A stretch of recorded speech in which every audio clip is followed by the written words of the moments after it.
E agora chegou um dos momentos que eu mais gosto, particularmente aqui do TPM, que é o momento de reflexão.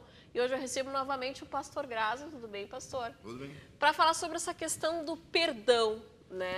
O perdão em relação a tudo na nossa vida. O perdão de Deus, o perdão entre amigos e o perdão, né, de si mesmo, das pessoas. Porque muitas vezes a gente perdoa o próximo e não se perdoa, né, pastor? Bem, esse tema veio à tona, e eu acho que ele cabe, porque nós estamos aqui na universidade, a propósito do aniversário da UBRA, que é em agosto. 140, né? Não, 40 anos. É 40 anos 40. Isso. Vamos representar uma peça cantada, uma cantata musical, mas encenada artisticamente, tem encenações, tem teatro e música misturado, muito bonito, recomendo, no dia 15 e 16 de agosto, às 20 horas.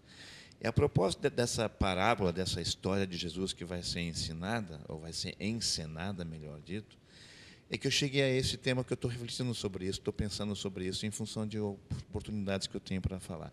E essa história, a história do filho pródigo, ou melhor, a história dos dois filhos, é uma história que fala essencialmente do perdão de Deus e também das dificuldades que existem entre as pessoas de se perdoar. Alguém até disse, errar é humano, perdoar é divino. E realmente o perdoar, no sentido de 100% da palavra, é uma coisa divina, não é humana. Nós temos dificuldades em nosso perdoar, especialmente com pessoas que a gente tem dificuldade de se relacionar. Aliás, uma das palavras mais difíceis que Jesus disse como recomendação para a vida é: amai os vossos inimigos e orai pelos que vos perseguem. Isso parece que vai contramão, né? Vai contra a nossa natureza, porque a vontade da gente é: pisou no meu pé, eu piso no teu pé. Eu me bato de um lado, eu te bato do outro. Essa é a natureza humana. E Deus está nos dizendo: eu te convido ao desafio de você amar o não amável.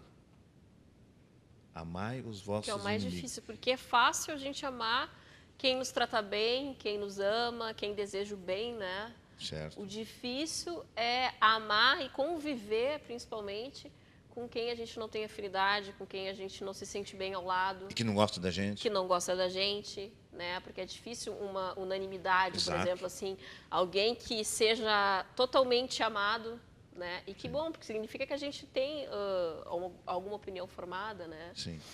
E também eu acho que seria importante lembrar que, mesmo que eu me sinta, às vezes, desprotegido ou mesmo tão fragilizado, Deus nunca vai deixar de me amar. Aliás, essa história diz isso. Os dois filhos aprontaram, rejeitaram o amor, mas o pai continua sendo pai, ou melhor, Deus continua sendo Deus. E fé, em última análise, resumindo, é deixar Deus ser Deus. Isso é fé. E saber que eu estou nas mãos dele. Acreditar que ele me tem nas mãos dele, independente do que está ao meu redor. Isso é esperar contra a esperança. Às vezes é esperar e confiar contra as evidências, mas a evidência que eu tenho pela fé é que Deus me amou em Cristo. E esse é o amor concreto. Em Cristo, Deus, falamos na última vez, Deus abre o coração dele, diz: eu gosto de ti, de uma maneira ilimitada, incondicional. Esse é o sentido do Evangelho, quando Deus caminha comigo, independente do que eu faço. Eu apronto, né? Eu já uma vez falei contigo sobre isso. Eu não tenho grandes dificuldades com grandes erros. Ou melhor, eu não faço grandes mancadas. Sim. Mas dentro de mim, eu tenho sentimentos que eu me envergonho.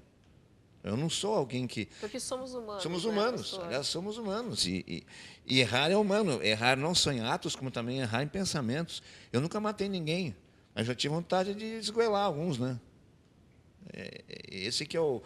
E Deus nos perdoa, e Deus se reconcilia conosco, apesar de nós sermos seres que não são o que deveriam ser. Mas eu não desespero com isso. Eu sei que o amor dele se renova cada manhã. Pastor, e como perdoar, né? A gente está falando aqui que é importante perdoar. Muito. Né? Mas, infelizmente, a gente conhece muitas vezes famílias, né? Irmãos que se odeiam, né? Pais que odeiam os filhos, filhos que odeiam os pais, né? Eu acho que essa situação é pior ainda do que aquela inimizade entre pessoas distantes, né? É triste muitas vezes ver um filho que tem horror do pai, o pai horror do filho, né? Como essas pessoas podem aprender a perdoar, né? Bom, a primeira coisa que eu preciso dizer antes de mexer nisso é o seguinte: uma coisa é falar sobre o perdão, a outra é praticá-lo, né? A prática do amor é um desafio para cada um de nós, todos os seres humanos, a cada dia. A prática. O falar é barbado, a gente está aqui falando sobre como deveria ser e tal, mas o viver isso, o colocar em prática, é o desafio da vida. E o mais difícil, pastor, desculpe lhe interromper, não, tudo bem. Porque é mais difícil, às vezes, a gente exercitar o perdão dentro do núcleo familiar, né? Dentro daquelas pessoas que a gente convive, que a gente conhece todos os defeitos, e às vezes é mais fácil a gente ser agradável, carinhoso com uma pessoa desconhecida. Com certeza, porque em casa a gente tira as máscaras, né? Na intimidade com os meus colegas de trabalho, ou com a minha família, ou até com a minha esposa, com o meu familiar mais próximo, os meus filhos, a gente não usa máscaras. Então, a necessidade do perdão é uma constante necessidade. E não há família, e também não há grupo humano que fique de pé se não houver uma busca do perdão. Pode ser difícil, pode ser uma constante necessidade de se ir atrás disso. Mas onde não há perdão, no ambiente de trabalho, no ambiente familiar, não há condições de um convívio por muito tempo. No entanto, tem que dizer o seguinte, que a função do Estado na sociedade não é de perdoar. O Estado tem a função de punir. Aliás, o nosso Estado no Brasil está faltando punição. E às vezes se perdoa muito facilmente, muita malandragem, muita safadeza, muito roubo. E meio que, não é que se perdoa, mas se, sabe, faz o olho grosso e tal. Deixa assim, né? Deixa assim. Agora, na família, sim. Na família eu preciso exercitar o perdão. O Estado, o governo, tem que exercitar a punição. E uma das coisas que alguns políticos mais dizem que o país tem um problema de impunidade. Falta realmente uma ação em que realmente haja justiça. E para haver perdão, nem sempre há justiça. No caso de uma família, às vezes, em nome do perdão, a gente às vezes até aguenta a injustiça. Aliás, a vida humana é uma troca de mal compreensão. O senhor entrou onde eu justamente queria entrar, né? Porque quando entra em perdão, automaticamente entra na questão da razão. Por exemplo, numa briga, né? Quem tem razão? Eu não vou pedir perdão porque eu tenho a razão, né? Tem até uma frase que eu acho interessante, diz assim, ser feliz ou ter razão, né? Muitas vezes vale a gente passar por cima do orgulho, certo. Mesmo a gente sabendo que está certo, para acabar com essa inimizade ou com essa angústia que existe muitas vezes entre as relações, né? É verdade. Eu concordo contigo que, às vezes, para conseguir o perdão, às vezes não, acho que em geral é um abrir mão da razão, um abrir mão, às vezes, daquilo que eu considero certo. Mas vamos colocar a coisa numa dimensão de uma relação com Deus. Deus teria toda a razão para nos dar um chute para lá. Ele nos ama. E nós não somos os filhos queridos, em termos de vida, no sentido pleno da palavra, como Ele gostaria que fôssemos. Nós somos egoístas, somos injustos, somos preconceituosos, temos inveja, temos ódio, e Ele nos ama. E nos perdoa.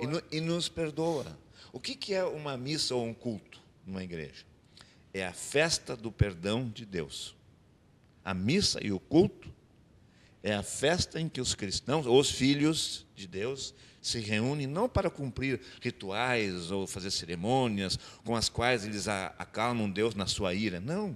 O culto, o momento de se encontrar no domingo de manhã, ou domingo à tarde, ou sábado à noite, é um momento de festejar e celebrar o amor de Deus, o perdão de Deus.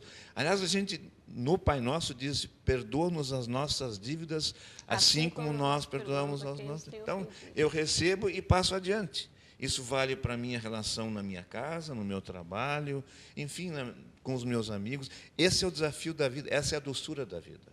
Não é, se for antes da razão. Se eu vou levar a minha vida com razão, e tudo na base do certo, errado, e justo e certo, eu acho que eu não vou conseguir ser feliz. Isso não quer dizer que eu tenho que abrir mão da minha razão. Eu preciso buscar a verdade e a justiça dentro de um relacionamento. Mas há momentos em que não há palavras. Aliás, na história do que eu falei que vai ser apresentado aqui na capela, no dia 15 e 16 de agosto, o pai, que é ofendido e magoado, ele não começa a dar discurso de verdade, de justiça. Ele vai, abraça e beija. Isso não é racional. Ele abraça e beija o filho que aprontou, que magoou o pai. O pai está com o coração quebrado, mas o pai abraça e beija.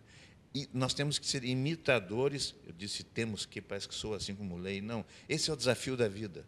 É imitar o amor de Deus. Esse é o nosso desafio a cada dia. E esperar também que os outros nos perdoem e amem também, né? É muito bom. Para Deus nos perdoar, pastor, assim como tu falaste, né?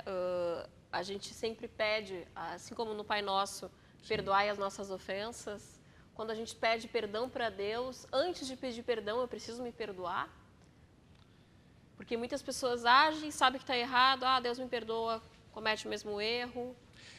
Eu penso, sim, que primeiro Ele me dá o perdão, aí me ajuda a eu me perdoar a mim mesmo e a perdoar o meu semelhante. Eu acho que o perdão dele é mais forte do que o meu.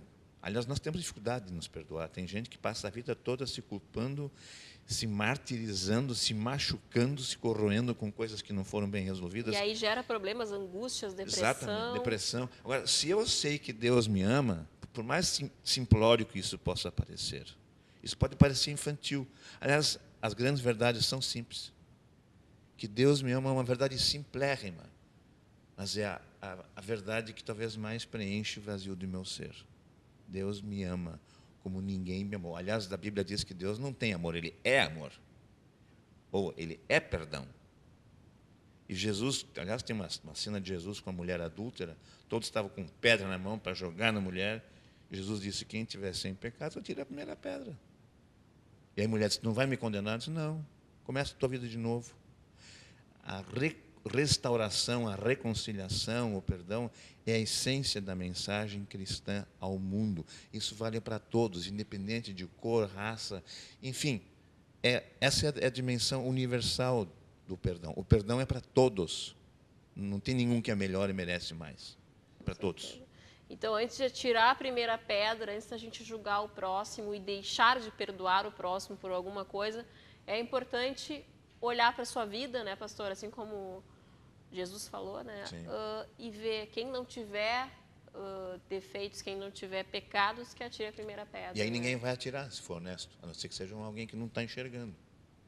Isso não quer dizer que eu não possa repreender alguém ou ter divergências com alguém. Mas eu não posso julgar definitivamente. Aliás, eu não sou chamado para julgar, eu sou chamado para aprender a conviver. Quem julga, em última análise, nesse mundo, é Deus. E que bom que Ele não vai fazer nenhuma coisa errada. Com certeza. Pastor, muito obrigada pela presença aqui no programa. É um prazer. Adorei lhe receber. Muito obrigada pelas palavras aí sobre o perdão, porque perdoar é divino. Bem, agora a gente revê uma matéria muito especial que eu fiz o ano passado com um menino que tem autismo. Roda aí esse VT, é bem legal.